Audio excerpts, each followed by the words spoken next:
This was the first time Morel had ever so spoken, but he said it in a tone of paternal kindness, and Julie did not dare to disobey.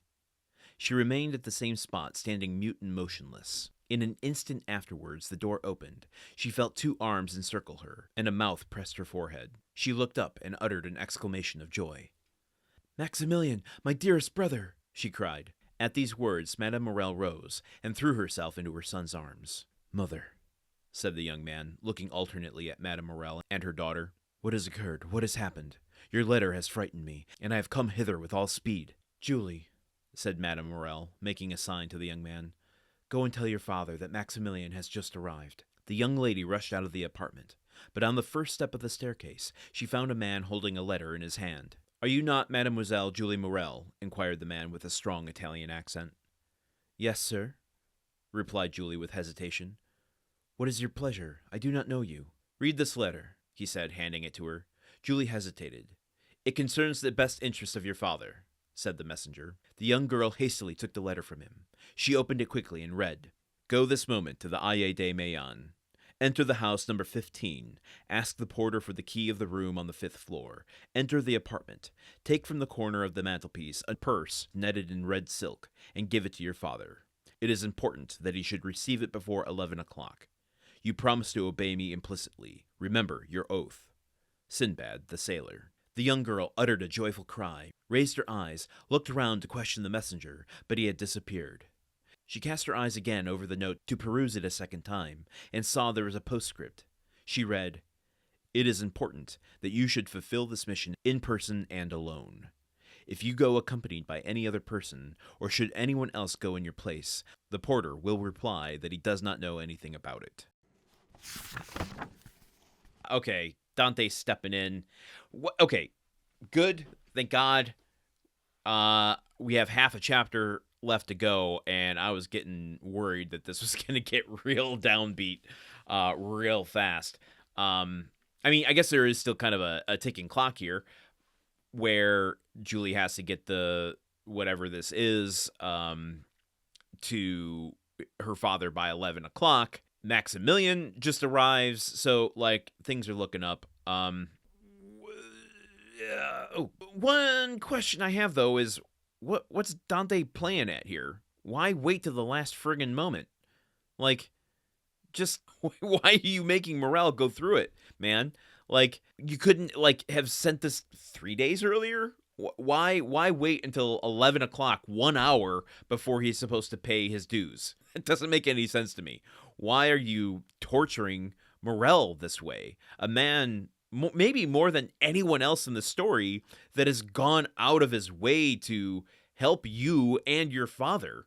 That doesn't make a whole lot of sense to me. Maybe, does he not know the torture? He has to know. He just talked to the dang dude, like, last chapter and understood the situation he's in, saw the furrowed brow, the way the time has worn away his face. Oh, Dante, what's up? What's going on, man? Why you doing this? Anyway, a interesting note that I don't want to overlook is that he is sending Julie to, I'm assuming this is correct. I need to double check my notes, and maybe I should have done that. Allées de Meilhan, house number 15, the room on the 5th floor. Enter the apartment. That was his father's apartment, right?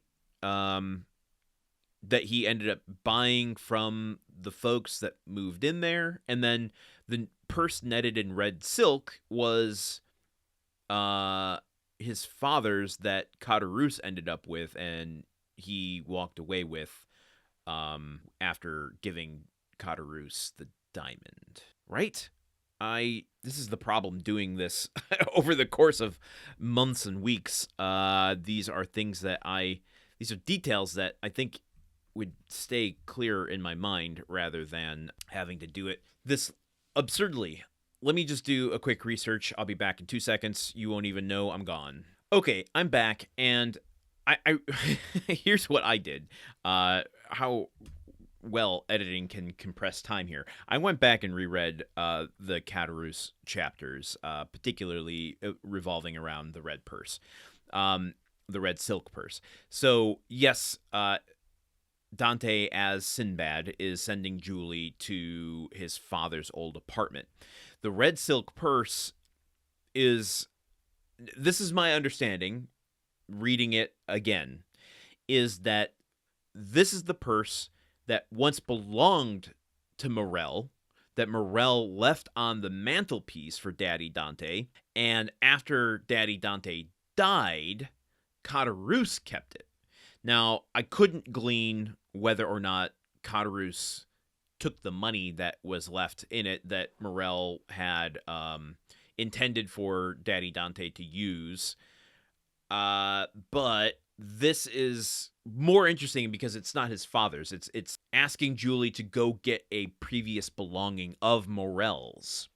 So what does this mean? Is he going to put the money in it and have Julie go get it? Because, I mean, when Dante received it from Caderousse, there was no money in it, just the purse. Is he going to refill it with the money that Morrel had given to his father, put it on the mantelpiece, and pretend like it's been sitting there all these years, maybe? Just like, oh yeah, you forgot about a bunch of money that you had once, and no one ever used it, so now it's yours again, and it'll get you out of your predicament. Is that what's going on? Is that what's going to happen? There's only one way to find out, and that's to join me here tomorrow for a little bit more. We are just passing the halfway Rubicon of Chapter 30. So until tomorrow, you know where to find me, right here. Okay, goodbye. The Countdown of Monte Cristo is part of the Gruntwork Podcast Network. This show is produced, edited, and hosted by Landon Solano. The original text of The Count of Monte Cristo by Alexander Dumas. Theme song by Magic Solo. If you want to support the show and others like it, visit patreon.com/gruntworkpod. Thank you for listening. See you tomorrow.